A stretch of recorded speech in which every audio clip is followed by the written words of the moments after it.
Hello friends, ચાલો આજે બનાવીએ આપણું ગુજરાતી કાચી કેરીનું શાક. અહીંયા મેં લીધી છે એક કેરી, પણ મારી કેરી થોડીક પાકી ગઈ છે, એટલે થોડીક યલો છે, પણ એકદમ કાચી કેરી હોય તો સરસ શાક થાય. એટલે અહીંયા આપણે છોલી લઈશું કેરીને આવી રીતે. મારી કેરી તમે જુઓ છો કે થોડીક યલો છે, પણ ચાલે. એને નાના નાના પીસ કરી લેવાના આપણે પહેલાં. પછી અહીંયા ગરમ પાણી તપેલીમાં ઉકળવા મૂક્યું છે, એમાં થોડુંક મીઠું નાખવાનું. મીઠું નાખીને બરાબર પાણી ઉકળે એટલે આપણી કેરી એમાં નાખી દેવાની. પછી જ્યારે કેરી 5-1 મિનિટ જેવી બફાવા દેવી પડે, અને પછી એને છે ને કાણાવાળા ઢાંકણામાં કાઢીને પાણી કાઢી લેવાનું. કેરી સોફ્ટ થવી જોઈએ, પણ એ ચેક કરી લેવાનું. હવે બતાવી દઉં કે કયા કયા મસાલા આપણે વાપરીશું. અહીંયા છે મેથીનો powder. It is the star of the કેરીનું શાક. એનાથી એનો સરસ ટેસ્ટ આવે. પણ આ મેથી એકદમ થોડીક વાટેલી જોઈએ, બહુ કકરી આખા દાણા નહીં રાખવાના, થોડીક કકરી જોઈએ, અને બહુ પાવડર પણ નહીં બનાવવાનો. પછી બીજા બધા તો બેસિક મસાલા આપણા. પછી થોડો વાટેલો ઝીણો ગોળ લઈશું સમારીને, થોડું સોલ્ટ, અને પછી આપણું મરચું અને ધાણા જીરું.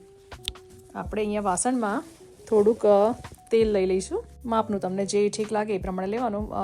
કોઈપણ ગુજરાતી વાનગીમાં સિંગ તેલનો સ્વાદ બહુ સરસ આવે, એટલે સિંગ તેલ હોય તો વાપરવું.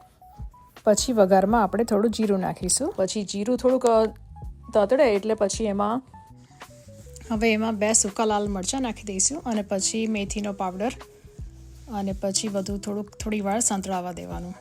હવે એ બધું થોડુંક શેકાઈ જાય એટલે પછી આપણે થોડી હિંગ નાખવાની. આમાં હિંગનો ટેસ્ટ પણ બહુ સરસ આવે છે. અને પછી ઉપર લાલ મરચું નાખીને પછી આપણી કેરી જે હતી બાફેલી એ નાખી દેવાની. આમાં બધું મિક્સ કરી લેવાનું સારી રીતે. થોડું મીઠું નાખીશું. ધાણા જીરું પણ બહુ સરસ લાગે આમાં, એટલે થોડું વધારે હોય તો સારું લાગે. થોડું મેં નાખ્યું છે અહીંયા. અને હવે ગોળનો ભૂકો નાખી દઈશું ઉપર, અને બધું સારી રીતે મિક્સ કરીને પછી એને થોડુંક ઢાંકણું બંધ કરીને ગોળ ઓગળે ત્યાં સુધી ફ્લેમ ઉપર રાખવાનું, અને વચ્ચે વચ્ચે જોતા રહેવાનું કે અંદર ગોળ ઓગળ્યો છે કે નહીં.